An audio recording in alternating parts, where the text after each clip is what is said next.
So hello everyone, welcome to our YouTube channel NCERT by Nishant. Friends, आज एक बहुत important video के साथ मैं आपके सामने हूँ। देखिए, एक वैकेंसी आई है यूपीएससी सीएपीएफ की तरफ से असिस्टेंट कमांडेंट की, जिसकी ऑनलाइन एप्लीकेशन की जो डेट है वो 20 फरवरी 2026 से इसके ऑनलाइन आवेदन स्टार्ट हो गए हैं। और इसकी अंतिम जो तिथि होने वाली है ऑनलाइन आवेदन करने की वो होने वाली है 12 मार्च, यानी कि आज है 7 तारीख और अब आपके पास बचे हैं कुल मिलाकर के 5 दिन। अगर अ, आप भी असिस्टेंट कमांडेंट बनना चाहते हैं तो ये वीडियो आपके लिए बहुत इंपॉर्टेंट है। देखिए, लास्ट डेट फी पेमेंट करने की 12 मार्च 2026 होने वाली है। एग्ज़ाम डेट अभी कोई डिसाइड हुई नहीं है। एडमिट कार्ड आपको बिफोर एग्ज़ाम से पहले मिल जाएंगे।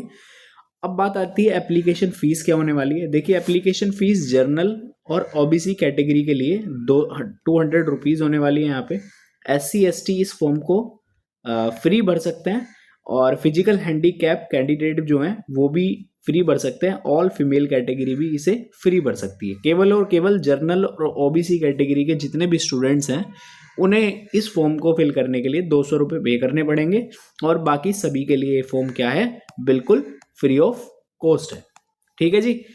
लास्ट डेट क्या है, 12 मार्च। आज है 7 तारीख और अब आने वाले 5 दिन आपको इस फॉर्म को भर सकते हैं आप। आने वाले जो 5 दिन बचे हैं आपके पास। अब यहाँ पर पेमेंट मोड क्या होने वाला है। पेमेंट मोड होने वाला है, आप debit card, credit card, internet banking, IMPS या कैश कार्ड, मोबाइल वॉलेट से आप पेमेंट कर सकते हैं। ये आपके पेमेंट के जो इन चीज़ों से आप पेमेंट कर सकते हैं इस फॉर्म के लिए। अब देखिए, टोटल ऑफ पोस्ट कितनी है। देखिए, इंपॉर्टेंट बात है, टोटल ऑफ पोस्ट है हमारे यहाँ पर 349 349 यहाँ पर पोस्ट आई हुई हैं CAPF असिस्टेंट कमांडेंट की। UPSC CPF assistant commandant CAPF notification 2026। Age limit कितनी होती है, 1 अगस्त 2026 तक यहाँ पर आपकी मिनिमम एज कितनी होनी चाहिए, 20 साल होनी चाहिए। देखिए, अगर आप 20 ईयर्स के हैं तो आप इस फॉर्म को क्या कर सकते हैं, फिल कर सकते हैं। और मैक्सिमम एज कितनी है, मैक्सिमम एज है यहाँ पर 25 साल। अगर आपकी एज 25 ईयर है तो आप इस फॉर्म को फिल कर सकते हैं। एज रिलैक्सेशन एक्स्ट्रा एज पर UPSC एग्जामिनेशन 2026। आप एज रिलैक्सेशन, आपको OBC और SC को कुछ एज रिलैक्सेशन मिला होगा, वो आप UPSC एग्जामिनेशन 2026 के अकॉर्डिंग आप देख सकते हैं कितने कितने साल का आपको एज रिलैक्सेशन दिया गया है। यहाँ पर है UPSC assistant commandant CAPF physical eligibility details. अब यहाँ पर आपका एक तो रिटन एग्जाम होता है। क्या होता है, आपका एक रिटन एग्जाम होता है। रिटन के बाद आपका क्या होता है, फिजिकल होता है। और यहाँ पर एक फिजिकल के बाद आपका क्या होता है, एक यहाँ पर इंटरव्यू भी होता है। क्या होता है, इंटरव्यू। अभी नीचे लिखा गया है, अभी मैं आपको दिखाऊंगा। इंटरव्यू भी होता है। ये 3 चीजें होती हैं, रिटन, फिजिकल और इंटरव्यू। ठीक है जी। अब यहाँ पर देख लेते हैं फिजिकल एलिजिबिलिटी डिटेल्स क्या है। देखिए, ये तो है मेल्स के लिए और ये है फीमेल्स के लिए। हाइट कितनी चाहिए मेल्स को, 1.65 सेंटीमीटर। आपकी 5 फुट 5 इंचेस हाइट आपकी होनी चाहिए अगर आप मेल कैटेगरी के हैं। फीमेल के लिए 1.57 सेंटीमीटर चाहिए। अब बात आती है चेस्ट की। चेस्ट चाहिए मेल्स को 81 से 86 सेंटीमीटर और यहाँ पर फीमेल्स के लिए कोई भी चेस्ट यहाँ पर नहीं है। रेस कितनी होगी, अब रनिंग भी करनी पड़ेगी आपको। 100 मीटर की रनिंग कितनी देर में, 16 सेकंड में। ध्यान रखिए, सबसे ज्यादा इंपॉर्टेंट है, 100 मीटर की रनिंग आपको कितनी देर में करनी है, 16 सेकंड में करनी है। और यहाँ पर फीमेल्स के लिए 100 मीटर की रनिंग कितनी है, 18 सेकंड के अंदर।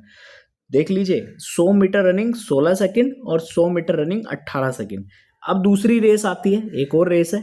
यहाँ पर 800 मीटर रेस मारनी है 3 मिनट 45 सेकंड में। कितनी, 3 मिनट 45 सेकंड में। अगर आप इस एग्जाम की तैयारी कर रहे हैं तो मैं आपसे कहूंगा कि आप फिजिकल की तैयारी भी स्टार्ट कर दें। अब यहाँ पर फीमेल की तैयारी, फीमेल की कितनी चाहिए, फीमेल को चाहिए 800 मीटर 4 मिनट 45 सेकंड में। ठीक है जी। अब यहाँ पर लॉन्ग जंप भी होगी और शॉर्ट पुट भी फेंका जाएगा। लॉन्ग जंप मेंस को चाहिए 3 चांस मिलेंगे आपको और 3.5 मीटर की आपको लॉन्ग जंप करनी है। यहाँ पर 3 चांस फीमेल्स को भी मिलेंगे और 3 मीटर की लॉन्ग जंप करनी है। शॉर्ट पुट 7.26 किलोग्राम का 4.5 मीटर फेंकना है और यहाँ पर फीमेल्स के लिए कोई भी शॉर्ट पुट वाली एलिजिबिलिटी नहीं है। ठीक है जी। ये हो गया हमारा फिजिकल एलिजिबिलिटी डिटेल्स कि यहाँ पर आपको 100 मीटर की रनिंग भी करनी है, 800 मीटर की रनिंग भी करनी है, लॉन्ग जंप भी मारनी है और यहाँ पर शॉर्ट पुट को भी फेंकना है। ठीक है जी। ये 4 चीज़ें आप अपने फिजिकल की तैयारी भी स्टार्ट कर दें अगर आप तैयारी कर रहे हैं तो, क्योंकि यहाँ पर फिजिकल में किसी भी तरह की लापरवाही आपको नहीं बरतनी है, क्योंकि अगर आपको सिलेक्शन लेना है तो आपको एग्जाम भी निकालना है और ये फिजिकल भी निकालना है। अब बात आती है इंटरव्यू की। देखिए इंटरव्यू होता है इन रिटन और फिजिकल के बाद इंटरव्यू की बारी आती है। देखिए UPSC assistant commandant mode of selection. अब यहाँ पर सिलेक्शन का मोड क्या होगा, सिलेक्शन कैसे होगा। देखिए सबसे पहले तो होगा, फर्स्ट हो गया हमारा रिटन एग्जाम। देखिए रिटन एग्जाम हो गया, इसके ऊपर और डिटेल की एग्जाम में क्या क्या चीज़ें पूछी जाती हैं, एग्जाम कितने होते हैं, कौन कौन से सब्जेक्ट यहाँ पर हम पढ़ के इस एग्जाम को क्वालिफाई कर सकते हैं, तो ये वीडियो मैं अभी नेक्स्ट वीडियो में बना दूंगा। दूसरा है पीईटी, फिजिकल एफिशिएंसी टेस्ट। देखिए यहाँ पर हमारा फिजिकल होगा दूसरे नंबर पे, तीसरे नंबर पर होगा हमारा इंटरव्यू, और इंटरव्यू के बाद बनेगी क्या, फाइनल मेरिट लिस्ट। तो आपका यहाँ पर हो जाएगा सिलेक्शन। तो आपको तीन प्रोसेस से यहाँ पर गुजरना पड़ेगा। पहला रिटन एग्जाम, दूसरा फिजिकल और तीसरा इंटरव्यू। तो यहाँ पर आप तीनों इन स्टेजेस को आप हल्के में ना लें, क्योंकि ये नौकरी, ये जो जॉब है ना, वो बहुत बेहतरीन जॉब है हर यूपीएससी एस्पिरेंट के लिए। अगर देखिए हर कोई बच्चा जिनकी एज 20 साल से लेकर के 25 साल के बीच में है, आप 5 दिन बचे हैं, आप इस फॉर्म को फिल जरूर कर दें अगर आप भी कॉम्पिटिटिव एग्जाम की तैयारी कर रहे हैं तो, क्योंकि बहुत अच्छी वैकेंसी है, 349 पोस्ट आई हुई है। आप इस फॉर्म को भर के अपनी नौकरी पक्की कर सकते हैं अगर आप डेडिकेट तरीके से अपना पढ़ते हैं और अपने फिजिकल की तैयारी करते हैं।